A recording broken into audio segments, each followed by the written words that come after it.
ځان ستړی کوم په ایمان درته یم زما زړه کې زورم پاتې نه دی بله خبره رایاده شوه یو سړی او ښځې ته به یې په کټ کې متیازې کولې نو ښځه ورته وایي چې بیړه دې غرقه شه نو زه به هره ورځ دا ستا توشکونه وینځمه ویلې ښځې څه وکړم شیطان په خوب کې راشي راته وایي چې په لوړه ناست دي متیازې راپرېږده بس چې زه راپرېږدمه متیازې ختم شي چې ویښ شم په توشک مې کړي نو څه وکړم ښځې ورته ویل بس خبره خلاصه شوه شیطان خو ابوالجن دی د ټولو پیریانو پلار دی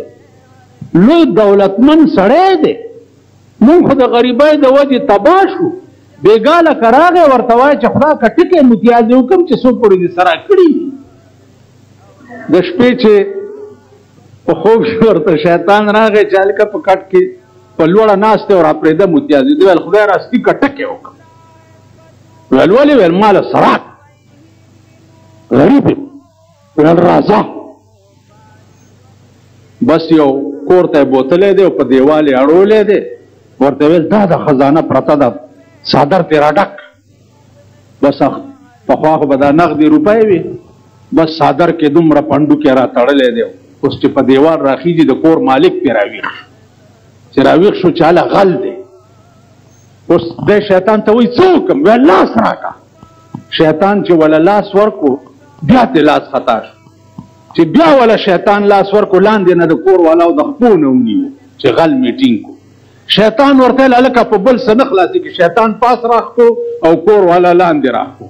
ویل په بل څه نه خلاصېږي غول پې وکړه چې ډر شو ښځې ورته ویل پاسه کور دی وران شه نور کله به دې متیازې کولې نن دې پې غول هم وکړه تاسو هغه یئ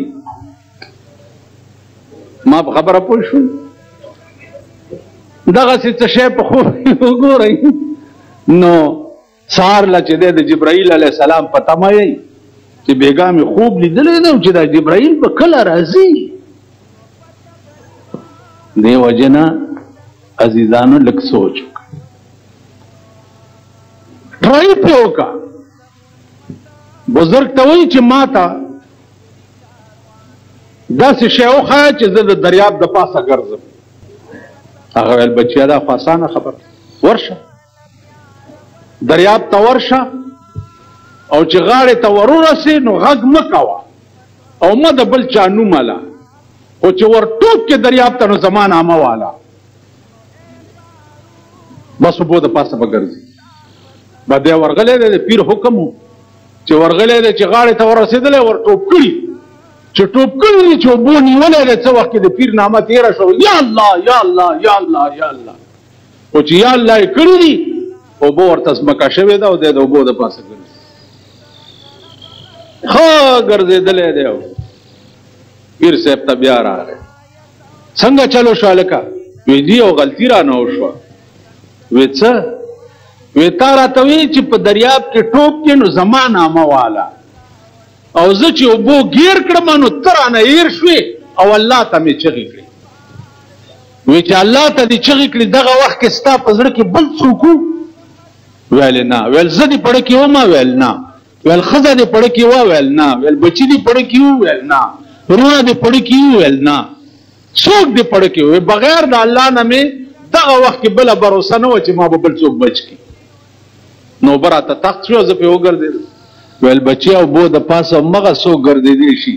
چې د زړه نه یې ښځه بال بچ پیر ملا وغیره هر څه وځي او خدای په زړه کې راشي په بو د پاسه ګرځي زما په خبره پوهېږئ نو مولانا روم وایي چې بخدا کسی نہ امرا بشگاف جان برون کن که درون خانه تو دیگر چیکار دارد زړه مې سیرې کا او دننه پکې وګوره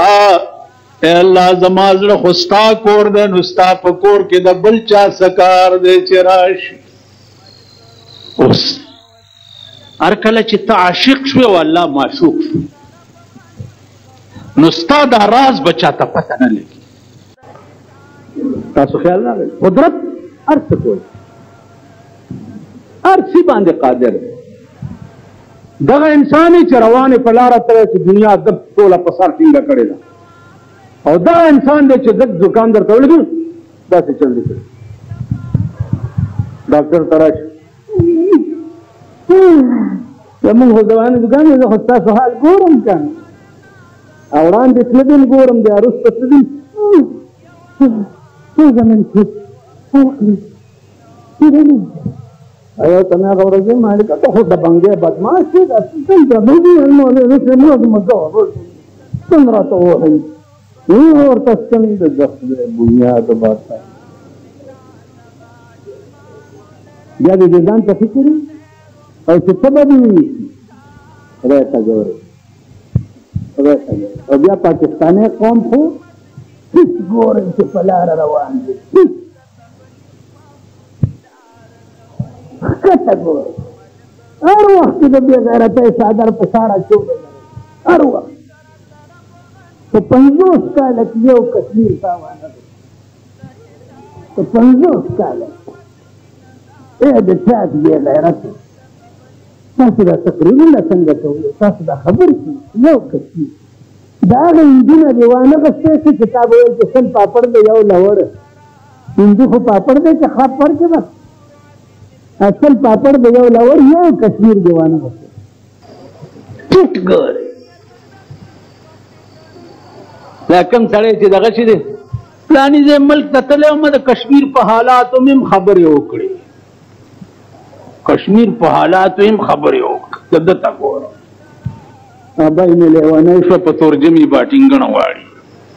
ده ته اوس ګوره په کشمیر په حالاتو هم خبرې وکړې چې ستا ژوند دی او دا پاکستان تر څو ژوندی وي اول خو ستا د لاسه مړ کېدو ته تیار دی او تر څو ژوندی وي ته په کشمیر په خوب کې هم نه ګورې چې دا قوم وي او دا خلک دي اغستو والا نوري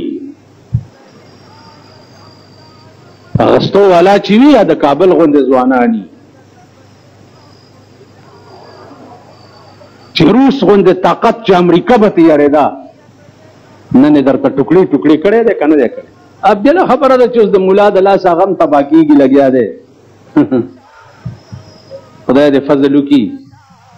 هغه ورځ رانه چا تپوس وکړو یاره دا ملک امن به څنګه راځي مال کم ملکونو کې چې ملا ته یې واګې اچولي دي هغې ملک امن دی شته که نه کم ملک عرب ملکونو کې وګوره هېڅ انتشار فساد نشته نورو ملکونو کې مولا ته او چېرته دی چې مولا آزاد پرېښو نو صاحبه خدای دې پرده ساتي حلوا شته او نشته او ګوړه شته او نشته او تالی شته او نشته او خانک شته او نشته او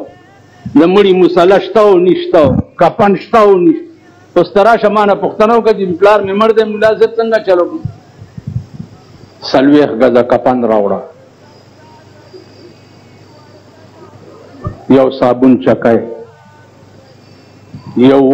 ود دی که څه بلا دی هغه چې ورته لوګی کوي څه دی لګا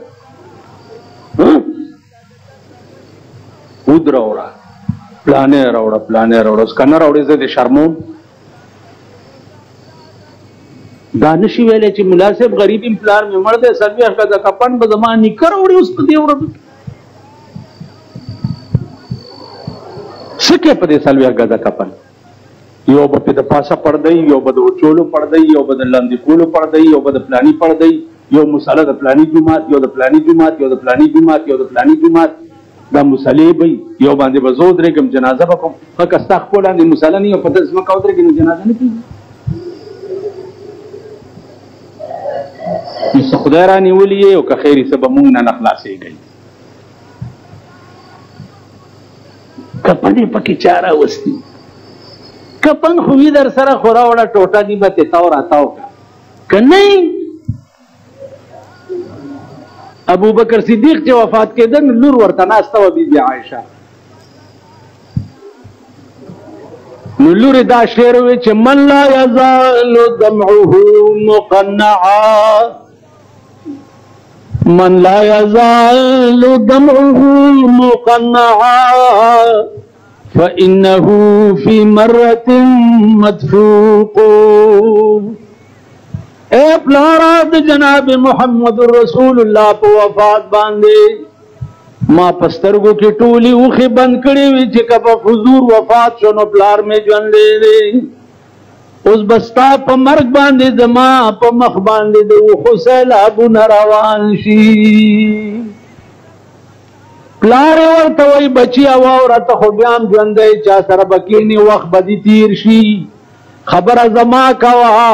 چې داسې کور ته روان یم چې وړاندې مې لیدلی نه دی داسې پولیس به مې گرفتار کړي چې وړاندې مې لیدلي نه دي داسې عدالت کې به مې پیشي کېږي چې وړاندې مې هغه عدالت لیدلی نه دی نو دعا ما ته کوه چې دا لوی منزل خدای را باندې آسان کړي بچیه زه چې وفات شم نو ګوره چې ماله نوې جامې راوانه غوندې ولې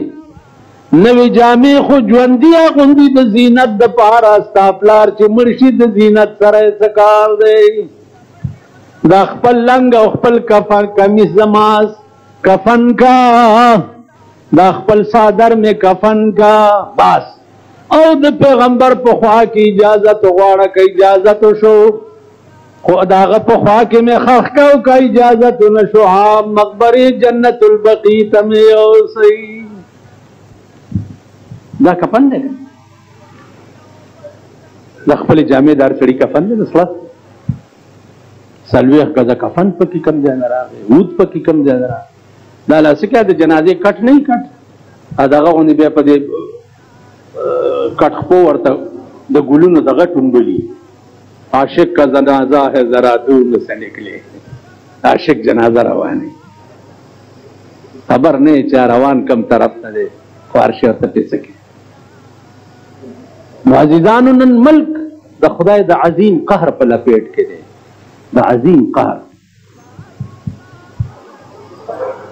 که خدای ته رجوع شوي خو خلاص بشئ که خدای ته رجوع نه شوي د ځان تماشې به وکړئ هغه قحط در باندې را روان دی چې ستا په وس کې به دا وي چې مریض ته د شنو چایو چیني د بازار نه راوړي تا په وس کې به دا وي نن دې خوا وګورئ په بازارونو کې سپیشل مجسټریټ ګرځي انیشي څوک چا چې په ټوکرۍ کې دوه څلور چرګان ایښي په ټوکرۍ کې چا چې په ګاډي کې د 100 روپو سبزي اچوي انیسي باټینګن د ګران خرڅ 3/6 فوټ کې پرچا ورکړي اوس درته یو سړی راغواړم بله ورځ یې دلته مجسټریټ راغلی دی هغه نیولي دي دوکانداران 1000 روپۍ د هغوی پر اخلاصېدو ولګېدي او خلکو نه قرض اخیستی دې سپیشل مجسټریټ ته وایه چې الله دې په خپل عظیم قهر گرفتار کړه په عظیم قهر گرفتار شي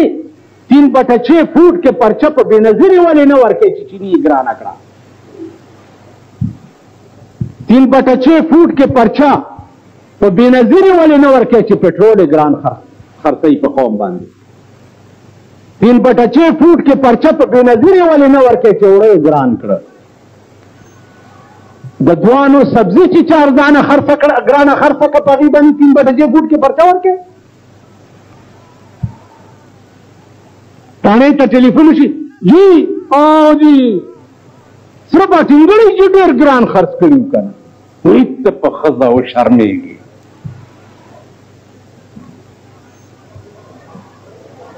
شرمېدلو په داسې ملک کې پیدا یئ تاسو ته زه هسې مې زړه ستړی کړو که سبا به م وګورم که الیکشن اعلان وشو سبا به م ګورم په دې سړکونو به ښځې نر ګډېږئ او پاکستان کا تقدیر بے نظیر دغه ډنډولکي به وهئ ښځې به م هم ګډېږي لوڼه به م هم ګډېږي او تاسو به هم ګډېږئ زما د خدای بیخ دغه پلاره مباسي چې تاسو ته زه ځان ستړی کوم تاسو خیال راغی ما دا قوم پېژندلی د ایمان په رڼا وبه ویم درته وبه ښیم درته مونږ هم په شرمونو شرمېږو سبا چې مونږ سړی ودرو ملیان مونږ به څه وایو چې اسلام دپاره ووټ غواړو مونږ به دا وویلی شو چې اسلام دپاره ووټ غواړو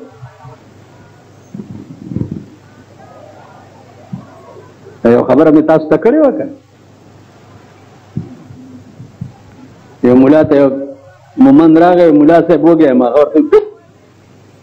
هغه ویل وږی یم څه تیت تیت کوې ویل وږی یم څه چرګ خو نه یم چې تیت تیت راته کوې کونټه یې ورپسې راواغسته مومند مخکې منډې والې ملا ورپسې منډې والې نو ما ورته وویل مال مولانا صاحب لږ به روټۍ ورکړې وه ویل دا بیا مخته کېږي چې دا حرامیان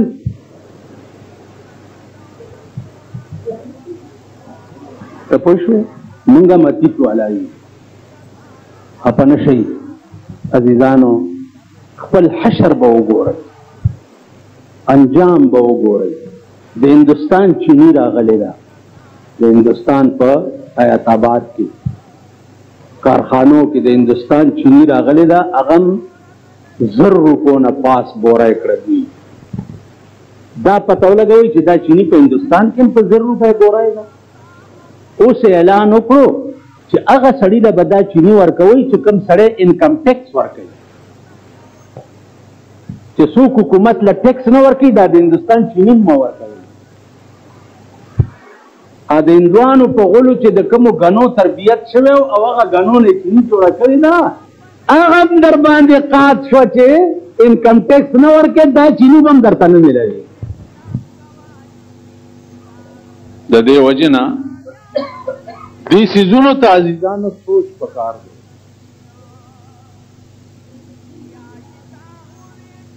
نو ما ته یو سړی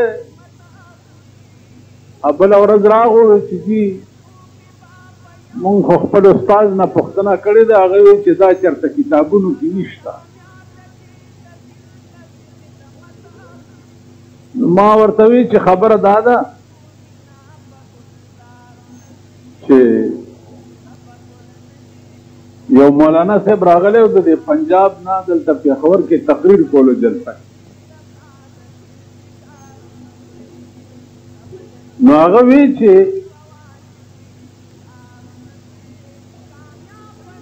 मैं एक ऐसी बात आपको बताऊं जो किताबों में नहीं है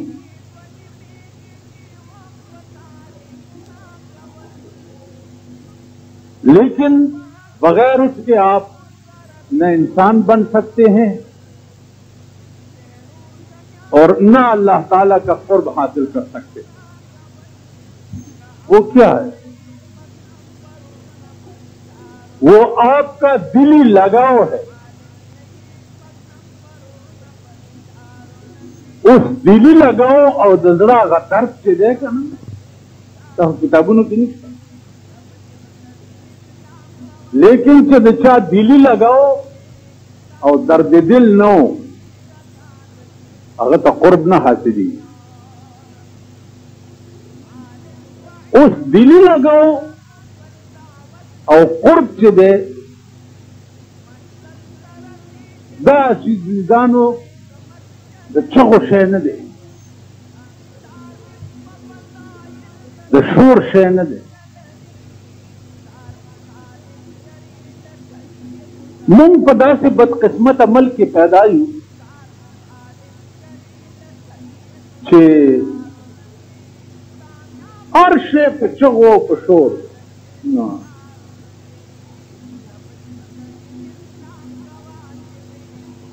الله معشوق دی او ته عاشق دی الله معشوق او جناب محمد رسول الله صلی اللہ علیہ وسلم عاشق بسا اوقات داسم شي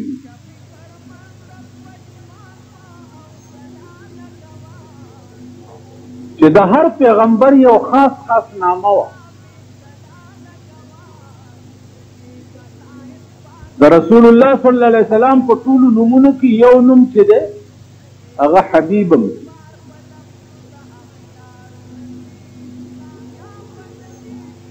حبیب دا علماء حضرات په دې پوهیږي چې حبیب د فعیل وزن دی او فعیل وزن چې کنده هغه کله په معنا د اسم فاعل راځي او کله په معنا د اسم مفعول. نو حبیب دلته په معنا د محبوب دی. حبیب معنا محبوب.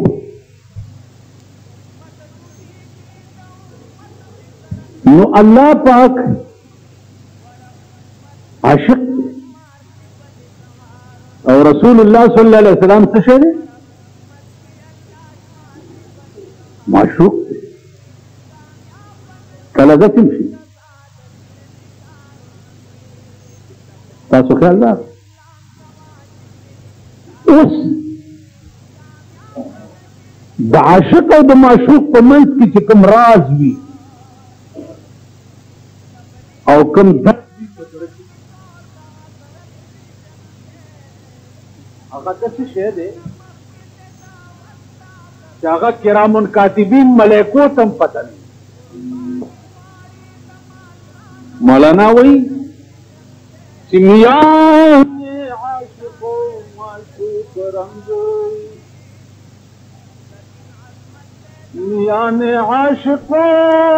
معشوق رنگ کرام کاتبین را هم خبر نیست. د عاشق او د معشوق په منځ کې یو داسې راز وي چې د کرام کاتبین ملائکو ته هم پته نه لګي. ځکه چې کرام کاتبین ملائکې خو هغه شی لیکي چې کوم ښکاره ته په ظاهر کې. اوس دننه په زړه کې هغه درد چې دی کرام کاتبین ملائکو ته علیم بذات صدور خو د خدای خاصیت دی او خو د بنده خاصیت نه دی. اوس قرآن کې وګورئ د څوارلسو سورتونو په سر باندې حروف مقطعات راغلي الف لام میم یاسین طه الف لام را وغیرہ وغیرہ. دا هغه حروف دي چې کله نه قرآن نازل دی تر ننه پورې نه صحابه نه ائمه مجتهدین نه ائمه مفسرین نه علما د دې حروف په معنا تر اوسه پورې قادر شوي دي.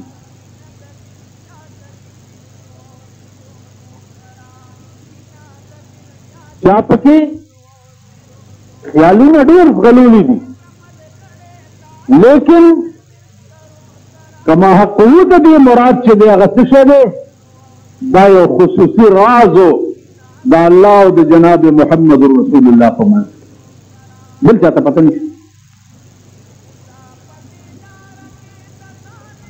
لکه لمغونې تاسو وګورئ تفسیر جلالین یو داسې تفسیر دی چې طالبان عام طور په درس کې وایي دا حروف چې چېرته راشي وایي الله اعلم بمراده الله ورسوله اعلم بمراده. خدای د دې په مراد پوهېږي خدای او رسول د دې په مراد پوهېږي بل چاته د دې علم نشي. نو دا هغه خصوصي رمز دی د الله او د هغه د حبیب په منځ کې چې هېڅ چاته په علم نشي او هېڅوک پې خبر نه. بل دا چې د عاشق سینه چې ده هغه به د محبوب کور وي ستا سینه کې به بل څوک نه وي بل څوک به نه وي. مولانا روم نه چا تپوس وکړو هغه ورته دا ښکاره خبره ده بخدا کے سینہ امراض بخدا کے سینہ امراض بشگاف جان درون کن بخدا کے سینہ امراض بشگاف جان درون کن کہ درون خانے تو دیگر چکار دارد بخدا کی سینہ امرا په خدای قسم دا سینه مې وشلوه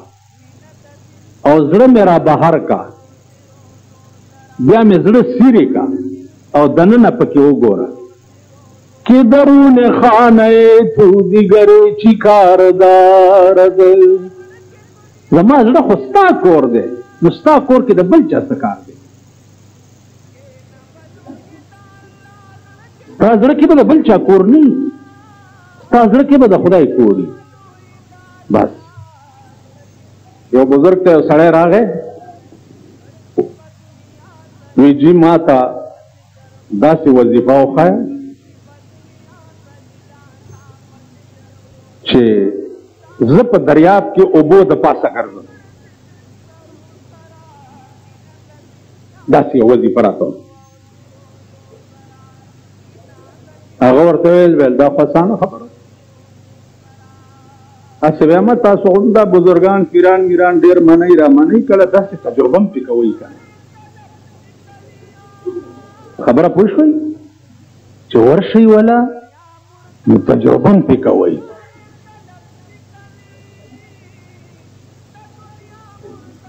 اولیاء او بزرګانو سره ما ډېر کتلي تجربې مې پې کړي په خدای قسم داسې لکه دا تلی چې اوس هسې اوس کم ځای دي اوس خو که تاسو خیال وکئ په دې پاکستان شریف کې د هر چا خپله خپله دکانداري وي د هر چا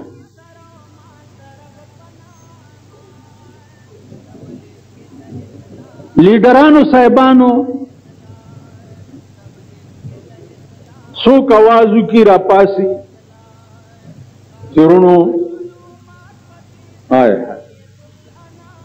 50 کاله خلکو غریبان ساتلي که زما حکومت راغی نو د سپېږمو نه به مو روټۍ ټوپونه ووایي داسې به ماړه کړم